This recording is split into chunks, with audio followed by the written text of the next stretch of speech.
नमस्कार भक्त हो, भक्तांच्या वाटेवर या आपल्या आवडत्या आध्यात्मिक सिरीजमध्ये तुमचं मनपूर्वक स्वागत आहे. माऊली हो, आजची कथा आहे भय, संकट, श्रद्धा आणि चमत्कार यांचा अद्भुत संगम. कधी तुम्ही विचार केला आहे का, फक्त देवाचे नाव घेतल्याने आयुष्य बदलू शकते का? फक्त राम, कृष्ण, शिव किंवा विठ्ठल या नावांमध्ये इतकी शक्ती असू शकते का की मृत्यूसुद्धा मागे हटेल? आजची कथा आहे एका अशा तरुणाची ज्याने सर्व आशा हरवल्या होत्या, पण नामस्मरणाच्या शक्तीने त्याचे आयुष्य बदलून गेले. चला तर मग भक्तांच्या वाटेवर पुढे जाऊया. सातारा जिल्ह्यातील एका छोट्या गावात माधव नावाचा तरुण राहत होता. गरीब कुटुंब, अनेक संकटे, घरात सतत भांडणे, शेतीचे नुकसान, आर्थिक अडचणी आणि त्यातच वडिलांचे आजारपण. माधव पूर्णपणे खचला होता. त्याला वाटू लागले की देव नावाची गोष्ट अस्तित्वातच नाही. एके दिवशी गावात एक वृद्ध संत आले. त्यांनी कीर्तनात सांगितले, ज्याच्याकडे काही नाही त्याच्याकडे देवाचे नाव तरी असते. माधव हसला. त्याला हे सर्व निरर्थक वाटले. कीर्तन संपल्यावर तो संताकडे गेला.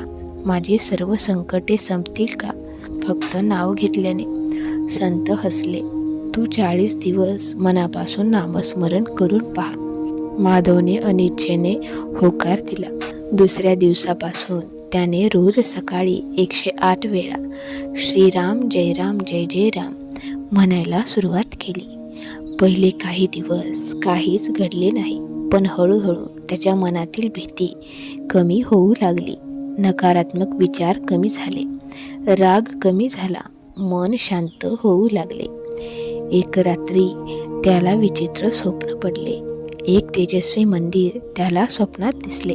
त्यामध्ये भगवान रामांचे दिव्य रूप आणि एक आवाज, नाम कधीही व्यर्थ जात नाही.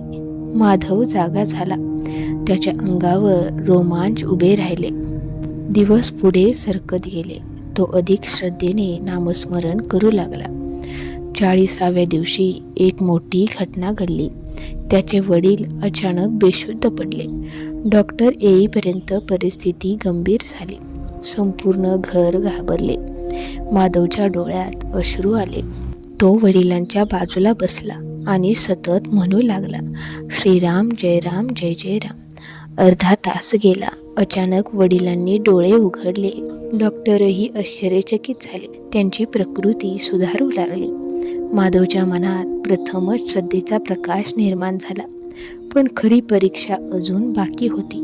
काही महिन्यांनी गावात प्रचंड पूर आला. अनेक घरे वाहून गेली. लोक जीव वाचवण्यासाठी धावत होते.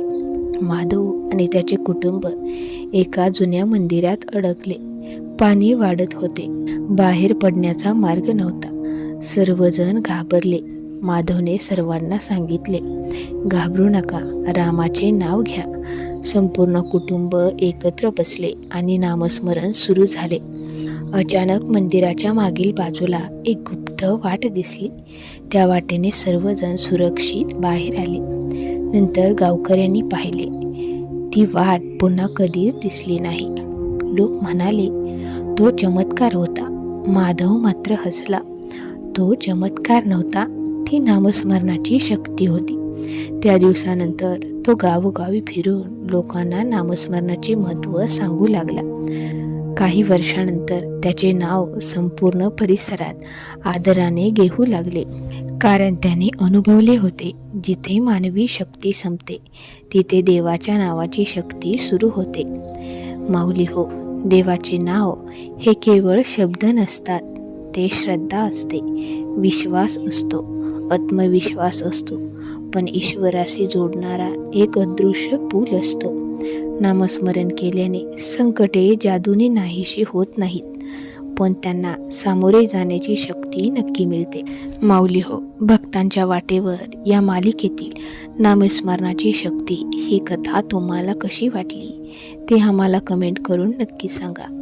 जर कथा आवडली असेल तर व्हिडिओला लाईक करा आपल्या मित्रांसोबत शेअर करा आणि अशाच प्रेरणादायी आध्यात्मिक कथा ऐकण्यासाठी चॅनलला सबस्क्राईब नक्की करा. पुन्हा भेटूया भक्तांच्या वाटेवर या सिरीजमधील पुढील भागात. तोपर्यंत रामकृष्ण हरी.